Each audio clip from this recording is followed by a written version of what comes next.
Yes, sir, ladies and gents. Once again, welcome back to Rooted in Sports Thursday. Right. Trying out a new day. You know what I'm saying? So look forward to us here on Thursdays. Definitely much love and much appreciation to all you guys. Um, we are going to, once again, another real smooth, real quick episode. And don't worry, King Tiberius will be in shortly, so don't worry. Um, but today we're gonna do a little NBA playoffs kind of recap overview. You know what I'm saying? Update, and then from there we're gonna jump into the NFL draft. We are exactly 1 week removed from the NFL draft, so we're gonna jump into a little bit of that and just kind of discuss some of our winners and losers. Maybe even get into some of, and if you were watching our live show, which went awesome by the way, thanks to everyone who took time out and viewed the live show. It was one of our higher viewed videos even now today. So thanks to everyone who took the time to view that or whatnot. And thanks to the guys that came on.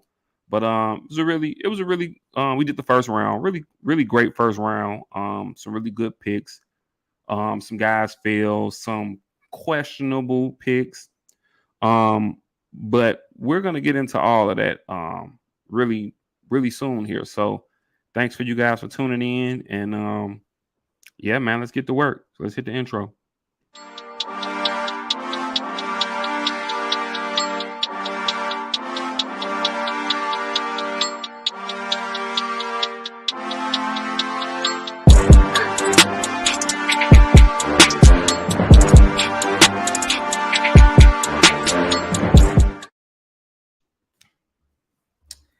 Yes, sir. Yes, sir. Once again, much love and much appreciation to you guys.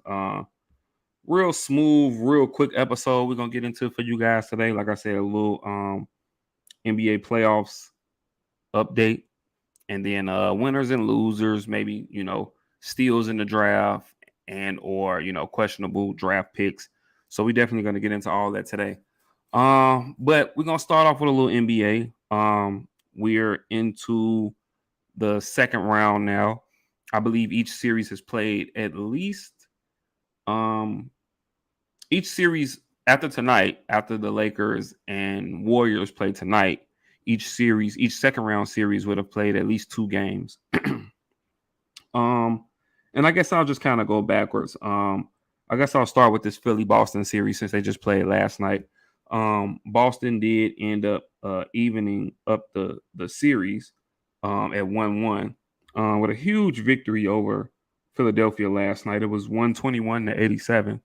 Um, and Boston evened things up after Philadelphia was able to go out and pretty much steal game one, surprisingly, without Joel Embiid. Joel Embiid did come back playing yesterday's game. I think he only played about 27 minutes, ended up with about 15 points, a couple rebounds.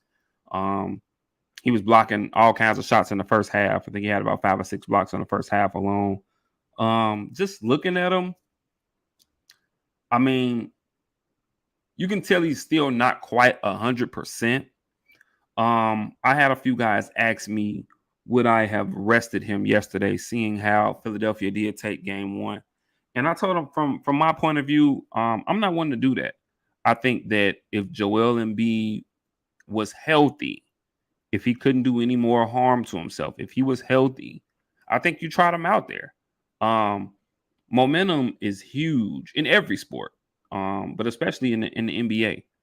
And if you got a chance to, why settle? That's the way I look at it. Why settle? Why, if you got a chance to bring back the newly crowned NBA MVP, why not do that? Why settle when you got a chance to really put your foot on another team's neck? There's no need to settle. Go get that second win. You know what I'm saying? Go take two in Boston and then go back home with all the momentum. So I really didn't have an issue with them playing Joel Embiid yesterday. With that being said, though, I think because Philly did win game one, you seen an extremely motivated Boston Celtic team in game two. I was telling someone earlier, if Joel Embiid didn't have all the injury issues, if they were 100%, I don't think Philly would have beat Boston yesterday. They were raining threes like nobody's business. I believe they ended up hitting about 23s. And mind you, this is without Jason Tatum really having that great of a game. I know he had got into a little bit of foul trouble. I believe he was held to double digits in the game. So once again, this is without Jason Tatum, really being the Jason Tatum that we know. I think they said that this was the least amount of he had 7.7 rebounds, only played 19 minutes in the game. So this is without Jason Tatum really being the Jason Tatum we know. Obviously Jaylen Brown stepped up. He had 25 points. Malcolm Brogdon, as I was watching this game, first of all, Malcolm Brogdon had a great game, 23.6 rebounds, 6 for 10 from 3. As I was watching this game, Malcolm Brogdon completely took over the third quarter, to the point where there was a period in the third quarter where he had to have made, I'm going to say, at least 3 back-to-back threes in a row. He's just coming down, jacking them because he was feeling it. And I'm talking about if they touched the rim, they didn't count. He's just all netting these suckers, right? And so he really kind of broke the game wide open for the Boston Celtics, and they went on and carried that into the fourth quarter, and obviously they came up with a huge victory. But at the end of the day, Philly did their job. Philly went in there. They got a victory. They won a game in Boston. And now, for the time being, they stole home court advantage. So now it's going to be interesting to see a couple things to look at in this matchup. It's going to be interesting to see how Philly comes back out after a lackluster performance in game 2. B, how Joel Embiid plays and how his body reacts. And I mean, once again, he didn't play terrible, but I think they just kind of ran into a buzzsaw. Like I said, he had 15 points and 3 rebounds. He played 27 minutes. Just watching him, looking at the eye test, you can tell he was maybe still just a little bit, gingerly as far as that knee goes and as far as making some of his moves or whatnot. But once again, that could just be him. Maybe he just needed to get out there and play a game and really get on that knee. And a lot of times you never know the type of adrenaline that is afforded to you when you get home and you start playing home games. You get into some of that home cooking. You never know the type of adrenaline that's afforded to you. So we'll see what happens once this series shifts back to Philly. We'll see if Boston can continue on that game 2 path, and if their bench can continue to show up in the way that it did. If Malcolm Brogdon can get 20 points off the bench, if they can get 4 for 8 from the 3-point line from Grant Williams. So, and if they can continue with the hot 3-point shooting, like I said, they made 23s. So we'll see what happens in game 2. Game 3, as far as their series goes. I want to save Golden State and the Lakers for last. So I guess I'll jump into the other Western Conference series, which would be the Denver Nuggets and the Phoenix Suns. The Denver Nuggets are up 2-0 in that series. They've guarded home court advantage, which they do have in this series.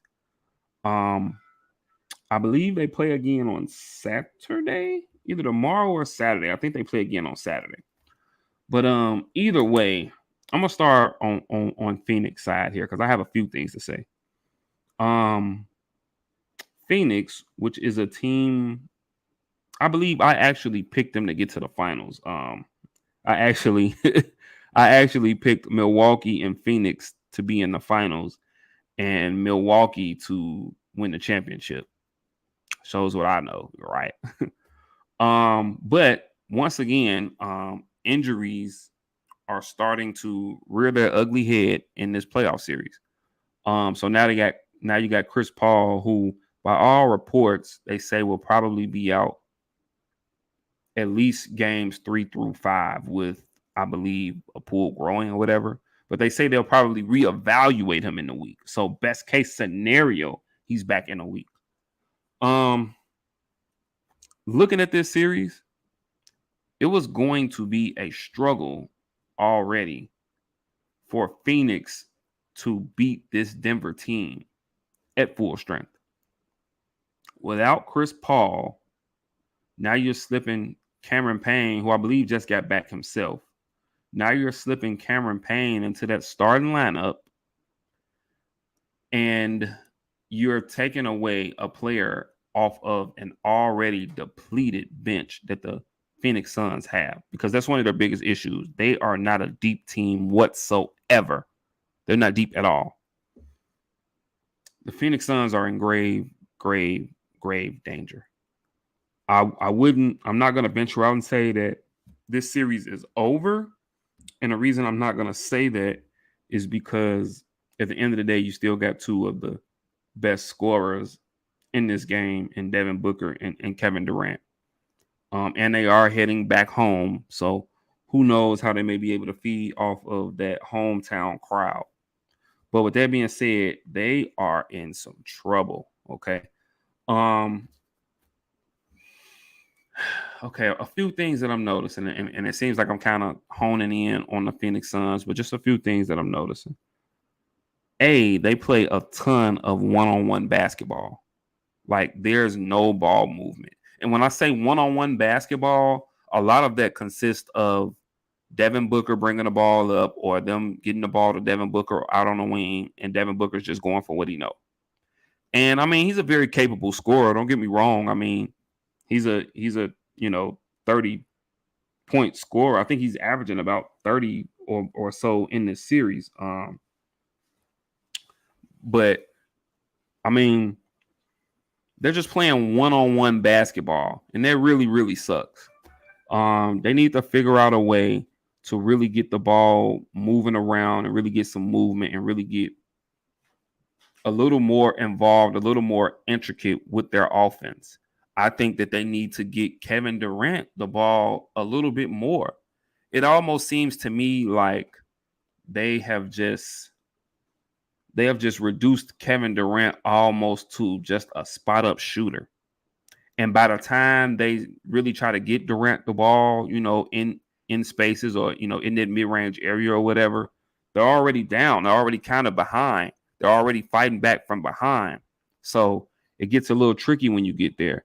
I think that would be one of my adjustments, though. A is to get a little more ball movement going, and B, try to get Kevin Durant the ball a little more. Allow him to kind of isolate a little bit. Allow him to get that ball on that block, maybe draw a double team, and that could innately force ball movement on the offensive end. You may get some open shots for some guys.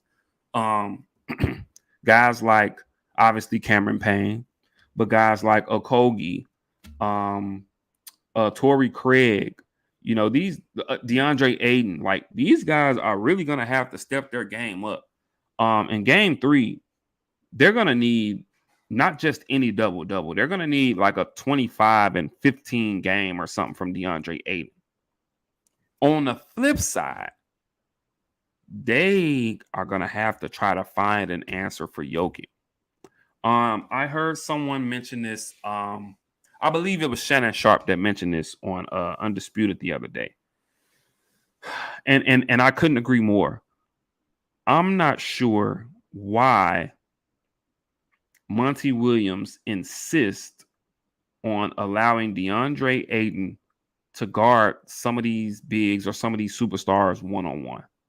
You think he would have learned his lesson year before last in the finals when he insisted on allowing DeAndre Ayton to guard Giannis Antetokounmpo one-on-one, and we seen what happened in that finals. Giannis had his way, ended the game with a 50-point game 6 to close out the finals. So here we are, fast forward a couple years later, we're in the series against what was the 2-time defending MVP and Nikola Jokic, and Jokic is just having his way. Like, so much so to the point, like, he's not even really, like, facilitating as much as he normally does because Jokic is just having his way offensively. He is getting whatever he wants against DeAndre Ayton offensively. Especially looking at game 2, seeing the way that Jamal Murray struggled in game 2, guys, I think Monty has to make an adjustment. Monty might need to send the double team. He might need to look into, sending a double team or just figuring something out, because Jokic is having his way in this series. If you're the Denver Nuggets, you just want to continue on doing what you're doing. Neither team, especially from 3, neither team shot the ball really great from 3 last game. I remember in our little sports chat, we were kind of going back and forth talking about that game. And I remember at the end of the third quarter, I said, whoever makes shots in the fourth quarter is going to win the game. But by making shots, I meant, making threes or hitting those open looks that are going to be provided, because nobody's really making shots right now. And in the fourth quarter, game 2, it ended up being KCP, Kentavious Caldwell-Pope. He hits 3, and I mean 3 huge threes in that fourth quarter that really just sent the momentum in the Nuggets' favor, and they ended up with a double-digit lead, and they just didn't, turn back from there. And so moving forward into game 3, Phoenix has to find someone who can do that for them. The others have to step up, because I believe Devin Booker will come and he'll be ready to play. I believe Kevin Durant will be more of, I don't see Kevin Durant going 10 for 27 once again. He'll be ready to play. But for the Phoenix Suns, I think it's the rest of the guys. It's their others, the DeAndre Aytons, the Cameron Paynes, the Josh Okogis, the Torrey Craigs. If they can, who knows? Maybe they can bring Landry Shamet off the bench, and Shamet can, knock down a few threes or something for him. Terrence Ross. The Phoenix Suns are going to have to find a way to really manufacture some offense outside of Devin Booker and Kevin Durant. So we'll see what happens there in game 3. Pack them up, coach. Get them the hell. Get them the fuck up out of there. King Tiberius in the building. Woo. How you feeling, brother? I'm feeling good. It's been a long day, but I'm just ready to come on here and talk some sports for a little bit with you guys. Word.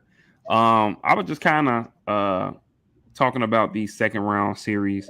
I dove into Boston and Philly first, and then now I was just kind of talking about, or just kind of wrapping up, talking about that Phoenix and Denver series. And I guess I was just elaborating how much here in game 3, how much I think Phoenix is in trouble, which is crazy because I actually picked them to get to the finals, which would mean both of my finals picks would be done if they do lose. They're in trouble. Obviously, Chris Paul is going to miss the next few games. And, what's new? Right. Chris Paul hurt in the playoffs. Right. And I was just saying they're going to need the others are going to have to step up. Like they're going to need. I was saying they're going to need a 25 and 15-ish from DeAndre Ayton. They're going to need Cameron Payne and Josh Okogie, Torrey Craig. Those guys, they're going to have to knock down some shots. They're going to have to try to find a way to manufacture more offense. But isn't this, and I guess I can say the same thing of what I just said about Chris Paul, isn't this the same story with pretty much most Kevin Durant teams? Is that acquiring him, you become so top heavy that you have to give up so much off your bench just to be able to take on, one, to acquire him, but to take on his salary. So I think they're just kind of, paying the price of having Kevin Durant. That's true. Yeah.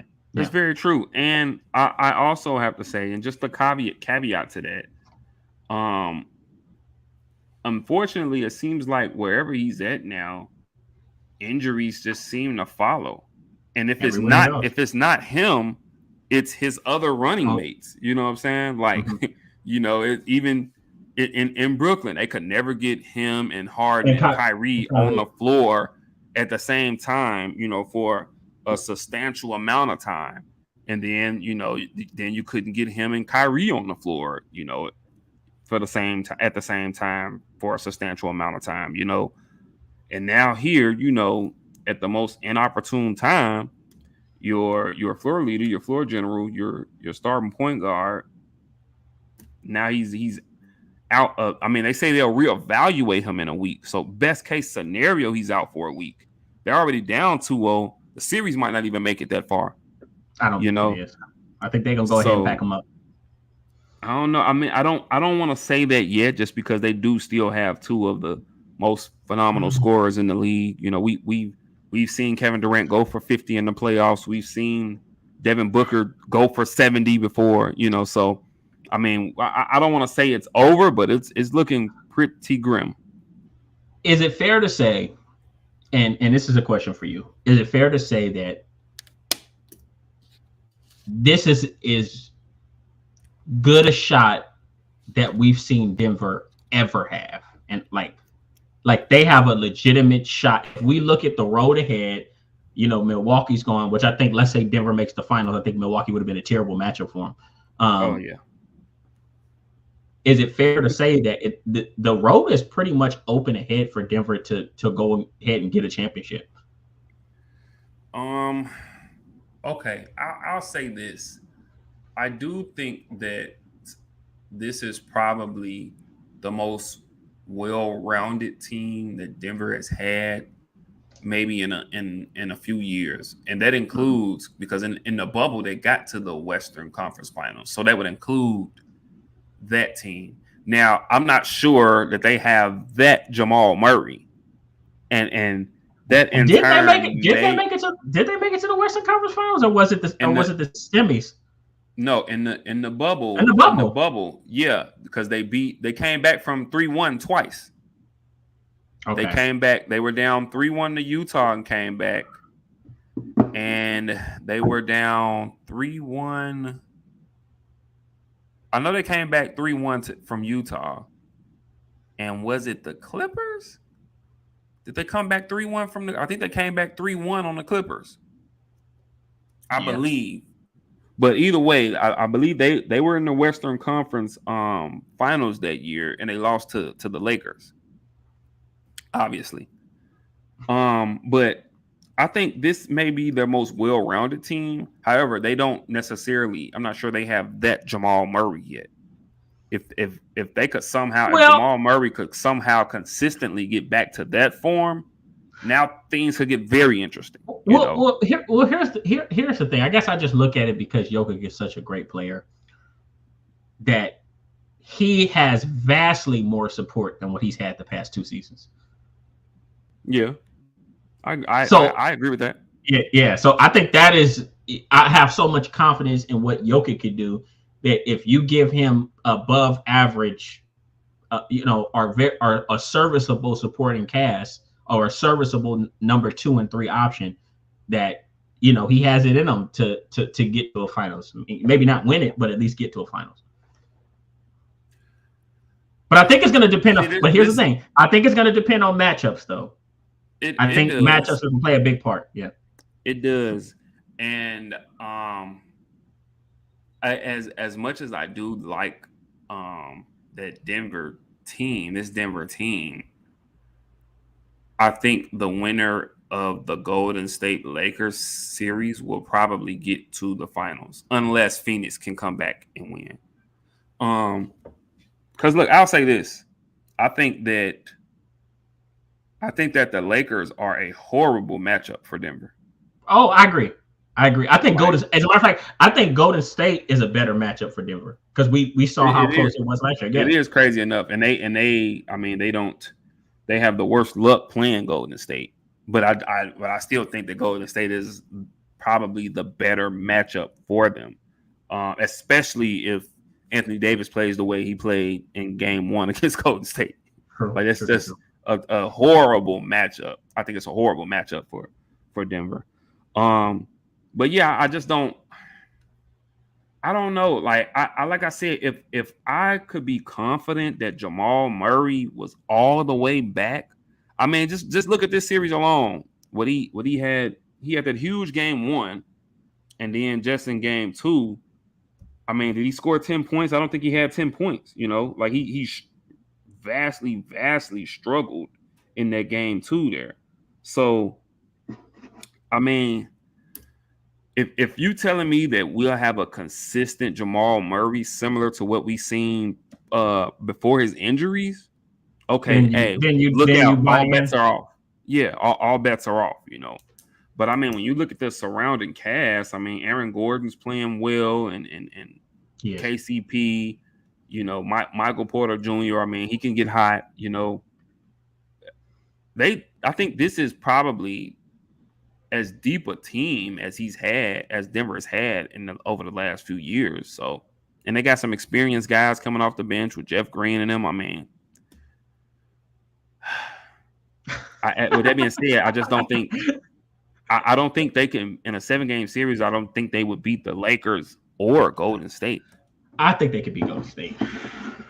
I don't know. But okay, so like case in point, like I feel like I'm not sure the Lakers are going to be Golden State.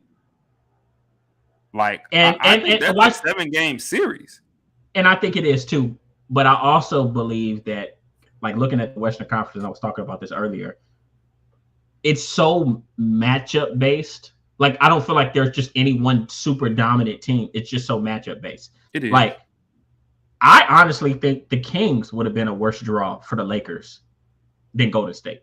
Like, I feel like once Golden State beat the Kings, I said, okay, well, the Lakers are really going to have a chance to win and ultimately make it to the finals. Because I feel like the Kings would have been more of a terrible matchup for them. Younger, faster, they have more size.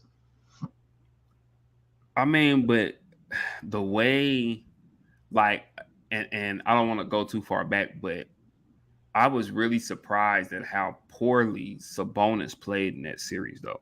Like, I guess Draymond Green was like really in him, you know what I'm saying? And he really played poorly in that series. But you talking about a completely different monster. As you've seen in game 1, this is not Domantas Sabonis you're going against now. You know what I'm saying? Like, this is Anthony Davis. This is a top 5 talent in the league. You know what I'm saying? And it's crazy because they have a big, like, Kevon Looney, he had like 10 points and 23, 24 rebounds. But when you got a guy on the other end who tripled his scoring and had the same amount of rebounds as AD had, 30 and 23, what do you – a monster, you know what I'm saying? And you look at the way, and I guess we can go ahead and dive into the series now. You look at the way the Lakers were attacking the bucket in game 1, the way they were able to get to the free throw line, whether you question some of the calls or not, at the end of the day, it was extremely clear that the Lakers were the more aggressive team getting downhill in that initial game. So when you add that free throw discrepancy, when you add the fact that the Lakers did end up out rebounding Golden State, and then when you look at the Lakers were making timely plays and timely buckets, and they were getting timely rebounds and timely stops. So yes, Golden State did make 20 some odd threes. But I guess the thing about the Lakers to me right now is they are a good team, but they're so Dr. Jekyll, Mr. Hyde. Oh yeah, I agree. Because who knows what effort we're gonna get tonight? Like 1 minute they'll look like the best team in basketball, and then the next minute that Anthony Davis doesn't show up, he'll give you 10 points. he'll give you 8 to 10 points. He will literally go from 30 and 23 in game 1 to 10 and 7 tonight. Like, you just don't know what you're gonna get from the Laker team, from him specifically. And then even LeBron has had some down games.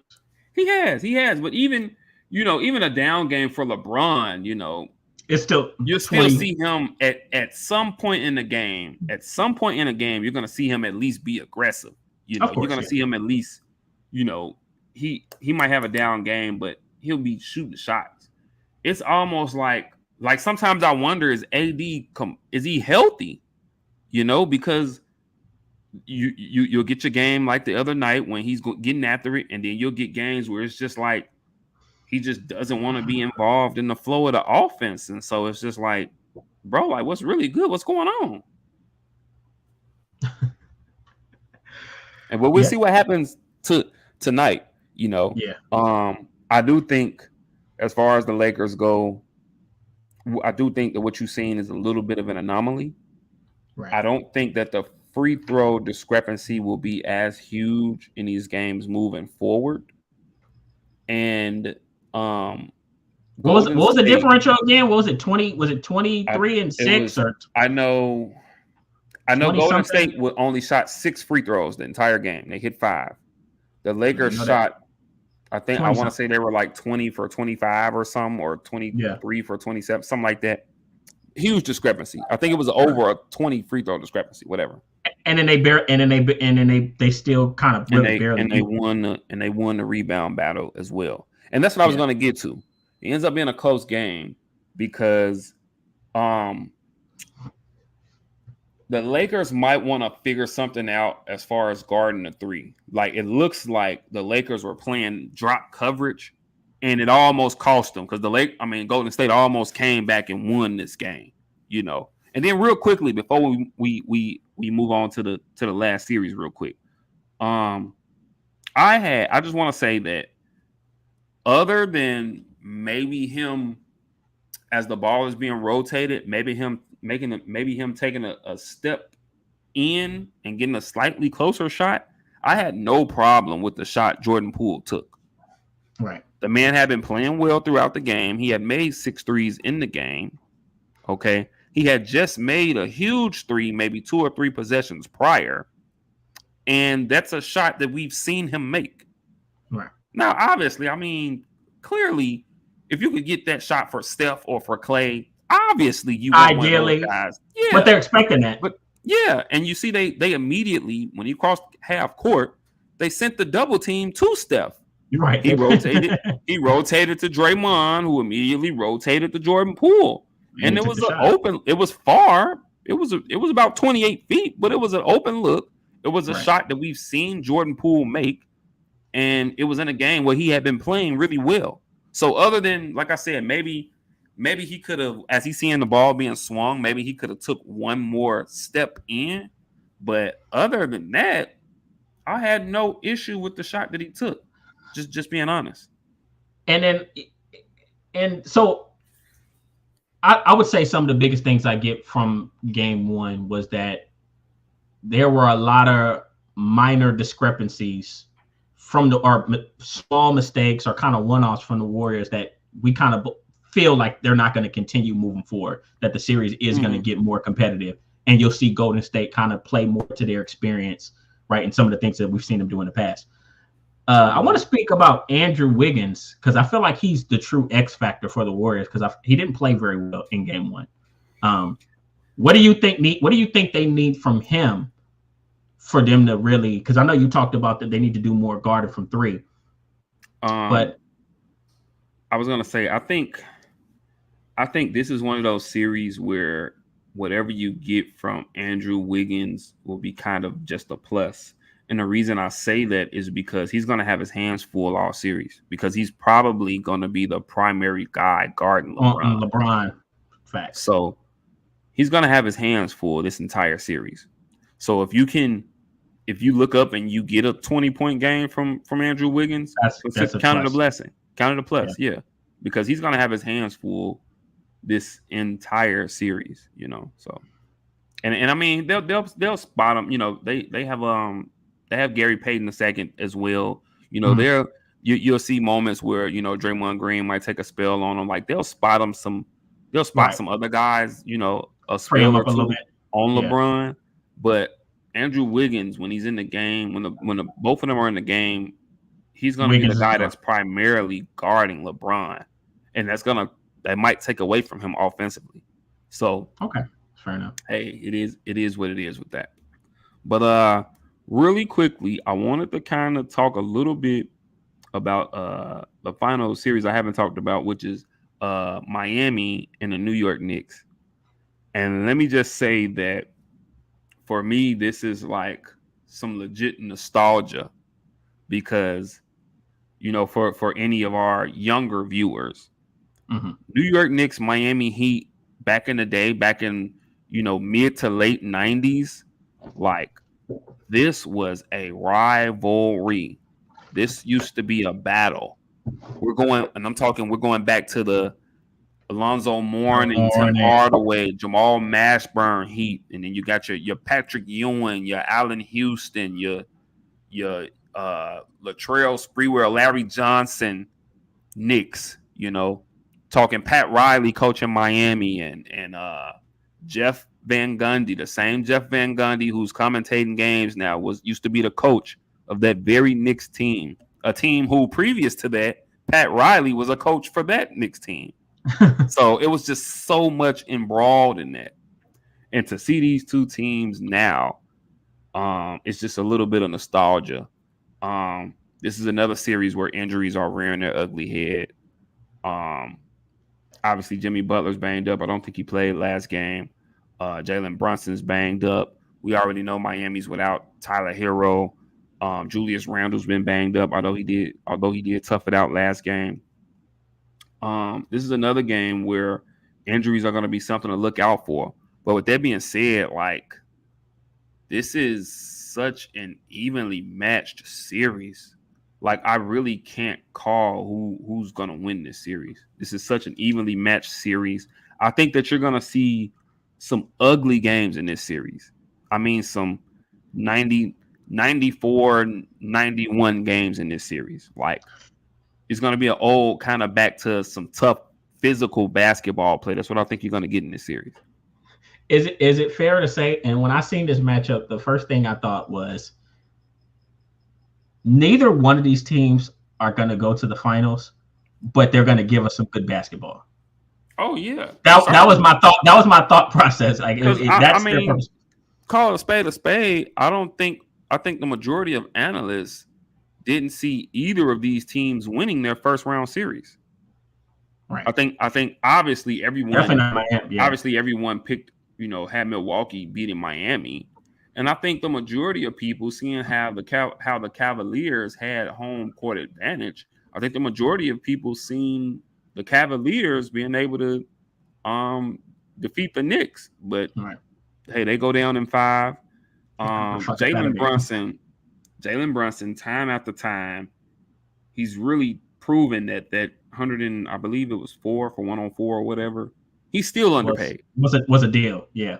He's still underpaid. Like, he's a big time playoff performer. Julius Randle, when he's been healthy, he's been performing pretty well. And I mean, this series is so tough. You can't count out playoff Jimmy.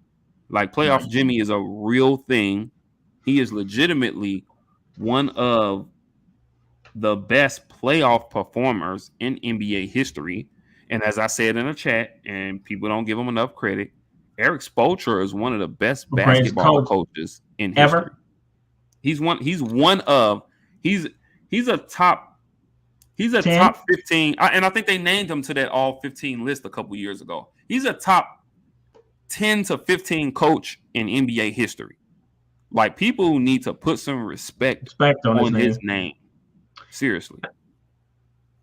And you had to see all those stars leave to really appreciate who he is as a coach. And it got me thinking back before we move on. It really got me to thinking back, right? Boom, his first season as head coach. He's the head coach of a Miami Heat team that just, inhabits all of these superstars, right? It just recently I thought about this. And we know Pat Riley is like their head of basketball operations or whatever in Miami. He kind of runs the show there in Miami. Right. It really had me thinking, what must Pat Riley have seen in Eric Spoelstra, and how much confidence must he have had in Eric Spoelstra to give him a shot? Even not just to give him a shot to coach that team, but even after the disappointment in 2011 when they lost in the finals, even after that, when everybody and their mama was saying, yeah, Pat Riley just gonna have to come on down and coach him. He sat right there in that front office and said, no, we got our guy. We got the right guy for the job in there. and it has and still is paying off for them. Here we are, what, 12 years later, and he's still coaching this Miami Heat team up, under talent deprived, injury riddled, still competitive. Okay, that people, like I said, people forget. Granted, I didn't think they would beat Milwaukee, but I wasn't that surprised because people forget they were the number one seed in the East last year. This year, yeah, they were. Like they kind of underachieved this year, but their core group of guys, those are the same guys that were in the finals in the bubble. And can I ask this? Can we think of a better, especially in the NBA right now, can we think of a better coach-player combo than Jimmy Butler and Erik Spoelstra? Where they just define each other. They match up so well. Yeah, and I mean, even they have had their back. I think a little earlier this season they had a little spat. Like even they have had their back and forth, but it's really like a family dynamic with them. Right? I don't think Jimmy Butler wants to go anywhere. I think Erik Spoelstra loves coaching Jimmy Butler. Even in, I believe that was game 5 against Milwaukee. It was getting down. It was down late in the fourth quarter, and Miami had called a timeout. And Erik Spoelstra, he draws up a play for somebody else, and they say Jimmy Butler literally tells him like, "Hey, let me be that guy. Let me do that. Let me be that guy." And Erik Spoelstra scratches the whole play and just lets him go for it. And lo and behold, it works out. Yeah. They have a very, very, very special dynamic. Clearly, I think Erik Spoelstra loves having Jimmy Butler, and Jimmy Butler loves playing for Erik Spoelstra. Mm-hmm. And yeah, I mean, we're gonna see what happens with them in this series. I mean, they have just as good a shot of winning this series, as the Knicks do. I really think this is a really, really even series. And like you said, I don't think either team will make it to the finals because I think the winner of the Boston-Philadelphia series will ultimately get to the finals. But this series will make for some good, tough, hard-nosed basketball, especially for some of us who remember those series between them back in the day. And let me ask you this before we move on about the Boston-Philly series. Okay. I feel like you have two teams that are on opposite ends of the spectrum. Obviously, Boston got disappointed last year. They're looking to get back to the finals and kind of, rewriting their story, right? And kind of making up for the mistakes that they made. Right. And then you have this Philly team that has just not been able to get over the fucking hump. And I almost feel like both teams are kind of on the verge of like, damn, if we can't make this work, something needs to change. Like if Philly loses, I feel like Philly should do some heavy reflecting and make a lot of changes within the organization and the team, Boston included. I know we talk about Jaylen Brown possibly leaving, but what do you think? I think more so Philly than Boston. I think Philly, they have two guys, one superstar who's kind of aged before our eyes, although he had a phenomenal game one. James Harden. Yeah. Right. I mean, he kind of went back to those Philly days looking at game one for them, a phenomenal game one. Mm-hmm. So, I mean, you got a aging former MVP, and then you got your current MVP now who is always injury riddled. Like it's always something. It's always something. And don't get me wrong, I mean, when he's on, I mean, he's a top 5 player in this league. He's the most unstoppable, probably the most unstoppable player in this league. Like you can't guard him. But I mean, they might need to look into some things, and because it's just not happening for them, you know. And I don't think they're gonna win this series. I think Boston's gonna win this series. Right. But yeah, I mean, they might want to look into if they can't get over the hump and get to the finals, they might want to look into kind of blowing that thing up and seeing what they can do. They might need to make a decision about James Harden, which I believe he just signed an extension or something. I don't know, but they might need to make a decision about him. They might want to see just how do they feel about Tyrese Maxey, because I think Tyrese Maxey is a stud. He's coming, and I feel like he's just starting to take that next step. Like, this is my team. Like, he's starting to really come to the forefront as a star that they envision him to be. He is, man. I think he averaged 20 a game this year. You know, like he's a young up and coming star. I really think he is. You know, how old is he? He's 23, 24? Yeah, he's around that area. And right. I'll say this, I'll take it a step further, and this might cause a little controversy. I think Tyrese Maxey has a higher ceiling than Jordan Poole. And, I mean, that's fair. People will probably argue me down about that, but I think he has a higher ceiling than Jordan Poole. Me personally. I mean, I can see that. I wouldn't fight you on that. And I think it's just because I never saw Jordan Poole as this like superstar S number one option type player. Neither just me. Do I. Yeah, I think he's going to be. I think he's a really good third option on a great team, kind of similar to what he is now. Right. Number two. Watch this. A low end number two at best. Yeah. And I'm talking about when he reaches his peak. Yeah, because he's and don't get me wrong, I like his game, but he's really streaky. Yeah, you know, when he's on, I mean, he is dealing, but when he's off, he's just jacking. You know, like he's just off. You know, but he's a really streaky guy. Like, yeah, if he comes out, he makes those first 2 or 3 shots in the game, stand by. Okay, because he has a really solid handle to him, and he'll make you look like a fool. But when he's off, there's nothing else he can really do for you. Tyrese Maxey he can kind of facilitate a little bit. I think he's a little bit more of a pure natural scorer. I think he's a little more of a consistent scorer. I think he's a better athlete. I think he's a better athlete too. He's probably a slightly better athlete. Yeah. I like Tyrese Maxey, man. But yeah, I mean, if the future of Philly. Yeah, if Philly can't get to the finals this season, they might want to look into making a few changes though. Because they've pretty much had the same team for 5 years? Essentially, this core. James Harden has been there the last 2. But the core group of guys, pretty much. You know, obviously they had Ben Simmons before that. I mean, but womp. Yeah. But yeah, guys, that's our NBA playoff update.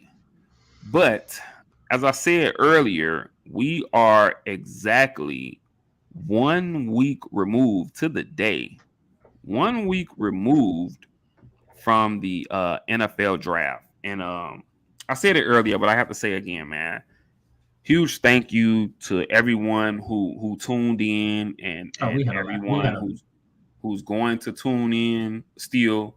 It was probably one of our most viewed videos, so just really appreciate you guys for hanging out with us as we pretty much covered the entire first round of the NFL draft last week. And it was extremely fun, extremely exciting. And so now that the whole draft is over, we're gonna get into some of our winners and some of our losers. And then and I'm sure Kenny's ready for this. We ain't necessarily discussed this, but I wanted to maybe just throw out a pick or two that we kind of, scratched our head about. Okay. So I guess we'll just start first. I got a couple winners. I don't know how you want to do it. You want to go back and forth with a winner and then go back and forth with a loser or something. But I feel like one of these teams, we're gonna have the same team. But who do you think was the biggest winner of this 2023 NFL draft? I would have to say if I were to look at the biggest winners, I have to look at Detroit's draft. And I know it at this point, we're beating a dead horse because a lot of people are kind of impressed by him. Well, let me stop. Everybody's kind of on the Philly hype train. But to me, Detroit, especially what we've seen from them last year, they've only gotten better. And we're starting to see the Texans. I mean, they made it. They made it. I mean, it's arguable. They made at the top of the draft for sure. It was juicy and it was exciting. But I look at what Detroit has added to their roster, and I mean, man, it's impressive. Jahmyr Gibbs, they drafted him, and of course, at first it was, and this may, hopefully, I'm not taking away. This was essentially a head scratcher at first, but for me, it was only a head scratcher if you kept DeAndre Swift. But as soon as they drafted Jahmyr Gibbs, they were non-committal on DeAndre Swift. They wanted to move off him because, as we know, he's been an injury-prone back. Talented, but he's an injury-prone guy. Yeah. But you saw how excited they were in that draft room when they turned that card in. I mean, these guys are jumping around, high-fiving, like this is who they wanted. And they're going to build their offense around him in some of the same ways that you see Kyle Shanahan do with Christian McCaffrey in San Fran. Some of the ways that you see Saquon Barkley used in New York, use him as a runner and as a receiver. So Jahmyr Gibbs is perfect for today's modern NFL running backs, just being so versatile. And then obviously you have two, and I'm gonna tell you this: Detroit had one of the top three or four offenses last year. Their issue was defensively, right? Aaron Glenn's defense struggled early on, improved as the season went along, but that was where they needed to really add more resources to. Not only do they get, to me, clearly the best linebacker in the draft, who I think is a defensive rookie of the year candidate, they go and they get one of the most versatile DBs, and they get him in about the third round, Brian Branch from Alabama. Yeah. And they get him. So is he gonna play DB, or you think he'll play safety? Well, here's the crazy part. He's gonna be just a DB for them, because the thing about Brian Branch is he can be either of your safety spots, or he could be a nickel. He is. When I watched his tape, I said, this is Tyrann Mathieu. I don't want to say he's going to be better, but this is a Tyrann Mathieu clone. You can move him all around your formation. So he's a chess piece, and he's going to make them better, day one. So I look at those three picks alone, and some people had Brian Branch rated as a first-round pick. And I'm like, man, I think most people did. Back into the first round, some people had a mock to Cincinnati. But I looked at that pick, those three picks alone, and I said, not only did they add an explosive superstar caliber talent in Jahmyr Gibbs on offense, but they added two tough, hard-nosed, and I'm talking about these guys were leaders on their defenses. They added these guys to a young defensive growing group in Detroit and for Aaron Glenn's defense.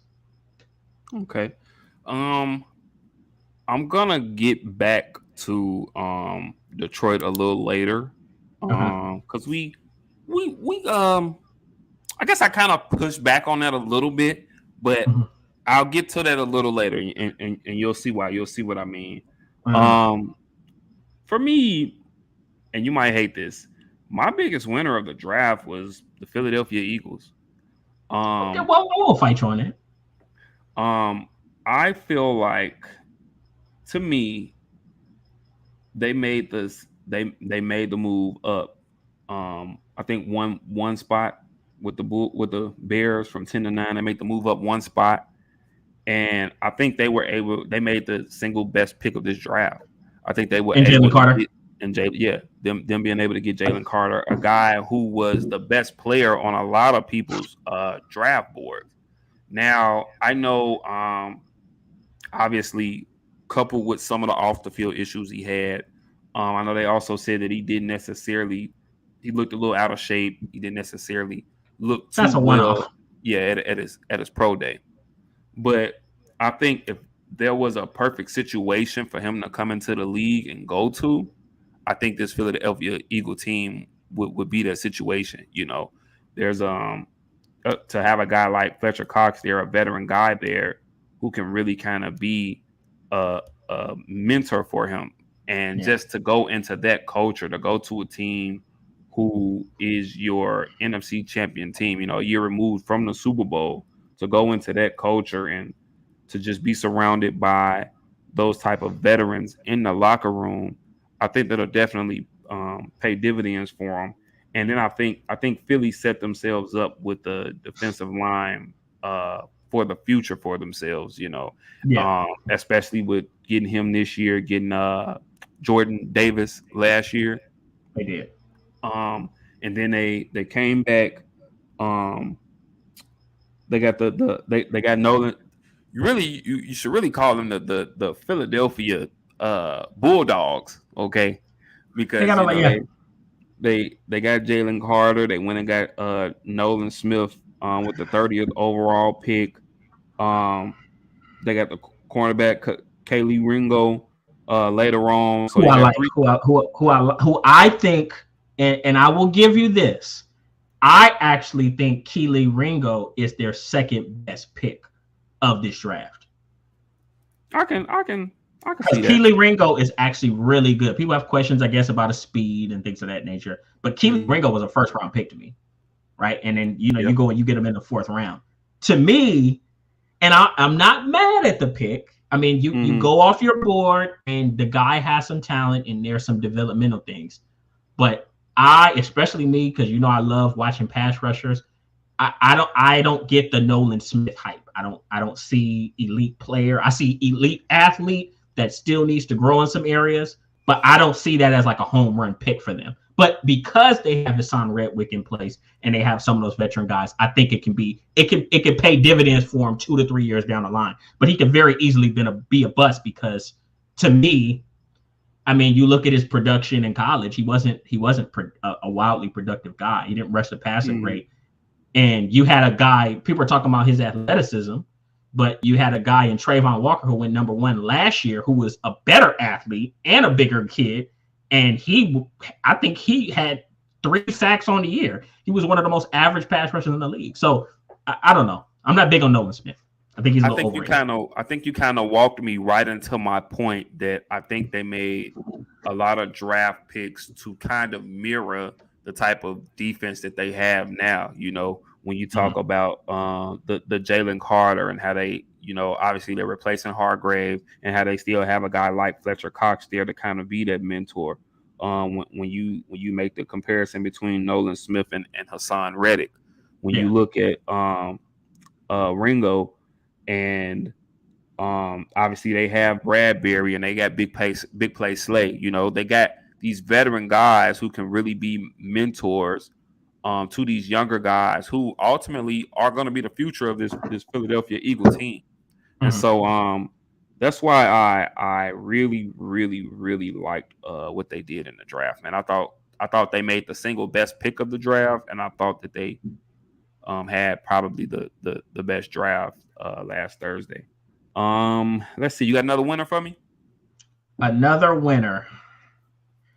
Well, I mean, I tell you what, we can. Or I told you what my favorite pick of the draft was. How about some of your favorite picks of the draft? Some of my favorite picks in the draft. Okay. Okay. So I loved. Obviously, you heard me first. I've said this many times. Even pre-draft, I always thought Jack Campbell was perfect for Detroit for what they were trying to build, that tough guy coach. I thought you were going to mention it because I don't think you mentioned him earlier. I thought you were going to mention him earlier. Detroit.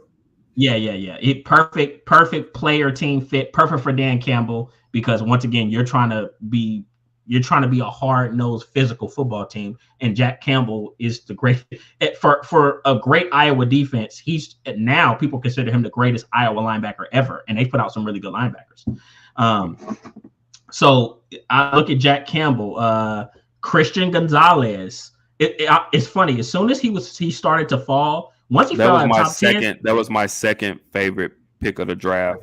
For him to fall to New England, like. Look, once he what are we doing? What is the league doing? What are we doing? Why, bro? Once he started to fall, I remember. As a matter of fact, I think I said this on the draft. I said New England's gonna get him. New England's gonna take him. And after a while, New England looked who was ahead of them, and once they knew they had him, they said, "Okay, well, let's trade back again." and they traded back again and they got him. And he's just going to be such a perfect fit in the Bill Belichick defense because, they run a lot of multiple different schemes. And Christian Gonzalez can do it all. He can play zone. He can play man. You could put him in a nickel. And who knows? Don't be surprised if you see him maybe doing some safety things. You never know with his size and his athleticism. But I like that pick. One pick that I actually did in my mock, and I've done so many mocks even on my own, the Felix Anudike Uzomah to the Kansas City Chiefs. Mm-hmm. They needed that was later. That was later 31. I was going to say that was the last pick. Yeah. I thought that was absolutely perfect. He's a 1-year starter, but he is just so mature as a young pass rusher. Still has to get better in his run fits and in run game and things of that nature, but he's going to fit in perfect with that young Kansas City defensive line and some of the things that they want to do moving forward. And last but not least, Jackson Smith and Jigba to Seattle. They are betting. They're putting, at least for this year, for the foreseeable future, they're all in on Geno Smith because they want to win now. Geno's an experienced guy, bounced around a lot of teams, but you already had DK Metcalf, who I thought had a bounce back year last year. Tyler Lockett has been ever so consistent. And now you add Jackson Smith and Jigba, who realistically, and I know we say it a lot, but we have to really think about that wide receiver room. He was the best wide receiver. There was a time where he was the best wide receiver in a receiving room with Garrett Wilson, with Chris Olave, and people forget. Now we're talking about this guy as a top 3 pick. He couldn't get on the field because these guys were ahead of him. Marvin Harrison Jr. Yeah. And then you have the other kid, I mispronounced his name, Ibuka, or I don't know how I got to say, the guy's who also is going to be another first-round pick. So Jackson Smith and Jigba was the leader in that wide receiver room as a sophomore. So he is going to come in. He's going to be an immediate slot weapon. Don't be surprised if you see him have a very productive rookie season, anywhere between 8 to 1,000 yards. And he's going to just expand their passing game substantially. And I think it's going to help them win a lot of games. But those are my favorite picks. And crazy enough, once again, you actually walked me right into another team who I thought really won the draft, and that's the Seattle Seahawks. They went out, they got, and I mean, some people argue, some people said Devon Witherspoon was the best corner in this draft. Some people argue Christian Gonzalez. But either way, they went out and got with the number 5 pick, they went out and got Devon Witherspoon. Then, as you mentioned, they got Jackson Smith and Jigba. Well, I think both of those guys will come right in to start. And I especially like having Devon Witherspoon and to put him opposite Tariq Woolen, who really led the league in interceptions. Really broke out last year, surprisingly. And he was like a 5th rounder? 5th round rookie. 5th round, really, really found him a diamond in the rough last year. Now you can kind of pair Devon Witherspoon on the other side with him. You already talked about Jackson Smith and Jigba and how fitting him right into the slot. And then I'm going to skip down to another pick of theirs that I liked. Later on in the 2nd round, they got Zach Charbonnet out of UCLA. Ooh. And that was a kid, and crazy enough, like I seen some UCLA games this year, like Zach Charbonnet is a stud. He's stud. And obviously, Kenneth Walker, who they already had there. I mean, he had a really, really solid season last year, and I loved him last year coming out of Michigan State. But Zach Charbonnet, they're gonna find a way to get him on the field. Like they're gonna get him some touches, and I really, really like that pick. So yeah, I think they did a great job as well. And since you're talking about Seattle, I'm gonna tell you this: they also got one of my other favorite running backs, who I think is perfect for today's NFL. They got Kenny McIntosh from Georgia, and he's gonna be a premier 3rd down running back in the league. I don't see him as just this starter, but as far as what he can do in 3rd down. He is a very capable runner, but he's a receiving threat out of the backfield. So now you add Zach to what you had in Kenneth Walker, who I think is a legitimate lead back in this league. You add Zach Charbonnet, who's a physical runner, and then you add Kenny McIntosh, who, if he makes this roster, is going to do a lot of stuff for them on 3rd down as a receiver. I said, man, if people think Seattle is coming into 2023 thinking they're gonna play second fiddle to San Fran, you might want to think twice about that. Oh yeah, and I'm not gonna lie. I think you've especially when I look at the quarterback situation right now with San Francisco, I think you're slowly bringing me, to that side of the fence. And I will say this for those individuals who consider Seattle the favorites in that division, I won't be mad at you. I won't argue with you because they are tooling up. As you mentioned, they seem to be kind of all in on Geno Smith and what he did last year. They believe in him. They got him another toy or two to play with. Yeah. And yeah, man. I mean, if you consider them the favorites in the NFC West, I'm not gonna argue you down. I did want to say something though, and this is gonna kind of jump to one of my more questionable picks. And for me, it was Jahmyr Gibbs at 12 going to Alabama. And here's why I say that. I mean, not Alabama. From Alabama, going to Detroit. And here's why I say that. Nothing against him or his skill set.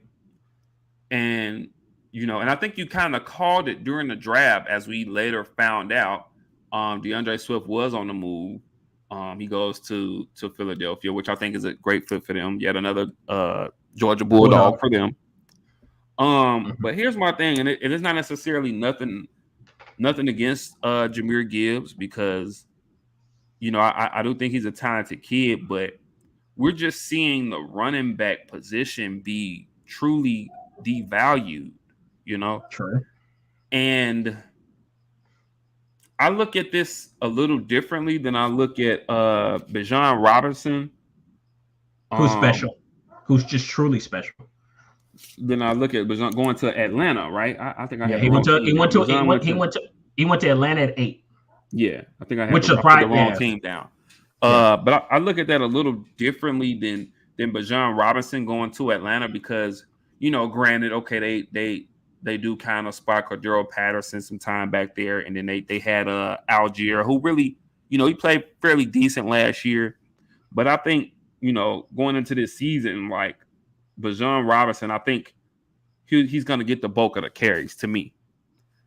Vice with Detroit, I feel like it's still going to be a little bit of a committee, because they also picked up David Montgomery this season, and even last year it was kind of by committee, because when Swift was healthy, Swift was in there, and then in those short yardage situations, or when they needed those tough yards, when they need to close out a game, they had Jamal Williams.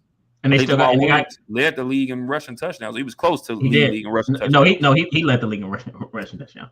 And so for me, I just don't get spending a number 12 pick, a high first round pick, on a running back who's going to split carries, who's not going to be that bell cow back for you. Well. Okay. So, and here's where I'll push back against that. What I mentioned, the players that I compared him to. Think about this. He really is Alvin Kamara. Okay. If you were to draft right now, and I told you Alvin Kamara was going to become the player he became, would you spend a top 15 pick on him? Obviously, he had a bad year last year. Let's cancel that out. Let's look at his best years. Yeah, I would have. Yeah. Okay, so if they see Jahmyr Gibbs as an Alvin Kamara type player, which Alvin Kamara, we both know this, Alvin Kamara will never be your lead back. He will always have to split carries. He just can't handle the volume. But you can give Alvin Kamara 15 to 18 touches, and he's going to make something shake just because he's such an explosive player. So you spoon feed him carries, spoon feed him touches, but he's going to break 2 or 3 of those touches for 30, 40, 50 yards and probably even do some things on special teams as well. That's what they see in Jahmyr Gibbs. And that's something, unfortunately, and I know you're very high on this guy. After a while, I was out on DeAndre Swift, because it's not that he's not capable, because there is some talent there, but he can't stay healthy. Like he couldn't even think about this. DeAndre Swift couldn't even handle partial carries. That's why that's why I'm like, even me, being a Cowboys guy, I'm not upset about DeAndre Swift playing for Philly. Come on, we'll take it. He get hit by Donovan Wilson one time. He gonna fold up like origami. Another pick that I want to point out. Not that I didn't necessarily like it. I just probably personally, I probably would have went in another direction, and that was Green Bay at 13 taking Lucas Van Ness out of Iowa. Yeah. Now, once again, I and I think you were the first person. I think I heard you mention him first. And you were the first person to really kind of, put me on him. And I do like him. I think he does have a very bright future. So I think he can be a very solid pass rusher for that team. However, I just think seeing how they're moving on, I just think that I would have got another weapon for Jordan Love. I would have liked to have seen them go tight end, or even if they reached for a wide receiver, I would have been okay with that. But I just for me personally, I just would have tried to get Jordan Love another security blanket. I think we were talking during the draft, and I just knew Michael Mayer was going there, and he ends up falling to the second round. Unfortunately, I just knew Michael Mayer was going there. But yeah, not. I don't hate the pick. I just would have went in a different direction. And let me say this. Me, I'm a big draft guy. It takes up, especially early in the year, it's all I'm focused on. And even me following and covering the draft as long as I have, I'm just getting to the point to where I'm starting to just accept that some teams are going to stay true to their brand and their history of how they draft and how they develop players. And the truth is Green Bay they've never made sexy offensive picks with their first round picks. They never have. They're always going to go defense. They might go offensive line. And they usually, we think of the last 3 or 4 great receivers that Green Bay has had. They've all been second round down. Devontae. That's a Devontae. Jordy Nelson. Yep, Jordy Nelson. Randall Cobb was a second round pick. Greg Jennings was a 3rd round pick, I think.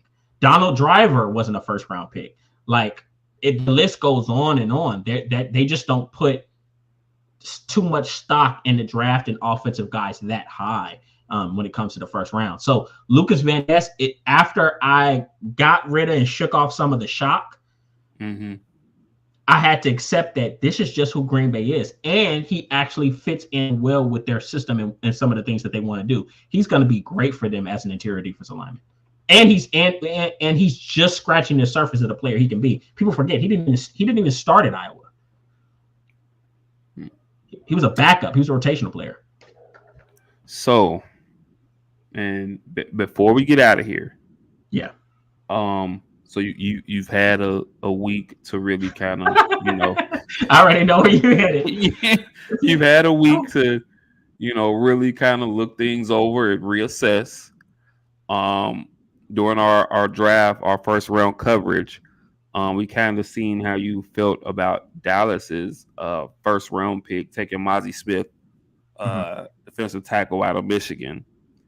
Now that you've had a week to really kind of, calm down, and I'm sure you've went back and watched a lot of tape, and then you've seen the rest of the picks that Dallas consequently made. How do you feel, A, about Maxi Smith, and then B, about Dallas, about the Cowboys 2023 draft as a whole? Okay. I'll start with the draft as a whole. Okay. It wasn't sexy at all. This was a very blue-collar-esque draft. This was a very New England Patriots type of draft where it may not be who you guys like, but these are the guys that we like and we value. Dallas has done a really great job. I think in the past 2 or 3 years, it's just some of the picks have come out a little bit more attractive. But this year we realized by hook or crook, Dallas is going to stick to their board. I like, they're going to live and die by their board. I like the Demarion Overshawn pick in the 3rd round. He actually went about around where people thought he would. He would be a 3rd or 4th round guy. I actually watched some of his tape pre-draft, and he's actually perfect for Dan Quinn and what he wants to do defensively because he's versatile. Demarion Overshawn was a safety at first, and then he transitioned to linebacker. And you still see some of the fluid movements and some of the DB things, and he's a very dangerous blitzer. So, don't be surprised. And he's good in special teams. So he's going to come in. He's going to pay dividends on special teams. And don't be surprised if you see Dan Quinn get creative with him. Maybe put him in the nickel, put him in coverage. He might get some coverage snaps and steal some coverage snaps from Jabril Cox. So I think that's where his value is. The head scratcher for me was Luke Shoemaker with the 2nd round pick. From Michigan, tight end. And here's the sad part is it's not that I don't like him. I actually like him. I just didn't like him as a 2nd round pick. I thought he was a 4th round guy at best. But what happened is once you have a run on a pretty deep tight end draft. Well, here's the thing. It was, but it was also kind of top. You feel like it was top heavy. Okay. It was a little top heavy. There are some guys that could definitely develop. I thought overall it was a good group, but as far as guys that you feel like have true starters potential, I think it was a little top heavy. So what happened is once that run on tight end started happening, you saw Tucker Kraft go. You saw the kid from Oregon State. You saw him get drafted. That's when I think Dallas was like, Luke Musgrave. Michael Mayer went to Oakland, Las Vegas, which I loved. I think, I think it's perfect fit for him. So another great pick. Dallas was like, we're going to have to get our guy. Now, what surprised me is I thought it was going to be Darnell Washington from Georgia because I felt like he would have been them righting their Martellus Bennett wrongs, just getting this big athletic blocking raw tight end. But they didn't do that. Apparently, he had some injury concerns, and they went with Luke Shoemaker. And Luke Shoemaker, he really can do everything. He's more of like he's not exciting in any type of way. He gives you no yak. He can catch the ball. He is fairly athletic, right? He's not Jason Witten unathletic. Smart, savvy. He's mature. He's older. He's about 25 years old. He can block. But it's just, there's nothing exciting about his game. So I think that was the pick. That was the biggest head scratcher to me. Kind of going back to, I'll say this before I get to Mazi Smith. When I got the chance to really watch Deuce Vaughn. Yeah. And you could tell like not just, because of the inside, with his dad being a scout or whatnot. You can tell they were genuinely excited about that pick. I'm going to say this. When you look at his resume, and not only was he productive, like he wasn't a rotational guy at Kansas State. He was the guy at Kansas State. And he took carries and he ran in big games. Mm-hmm. He putting up 120, 130 yards. This was a 1,500-yard guy. He's a little shifty too. Like he's hard. He's small, and he's like he got a little shifty now. And it adds. He gonna make some guys miss.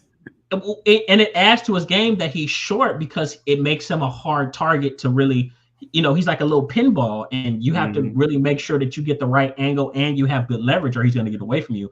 But I mean, this guy has dominated against great competition, so this isn't like a rotational, third round, third down back that you just sprinkle in there with a power back. That's not who he is. He can lead. So I will say this, kind of pay attention to him because he's a true running back. Don't be surprised if you see him by year's end. We'll see how everything works out, but don't be surprised if you see him steal a lot of carries from Tony Pollard because he's a true running back. He does it in his sleep. So that's I think was the only pick that really excited me once I really went back and watched everything. Now going to Mazi Smith, I didn't like it initially.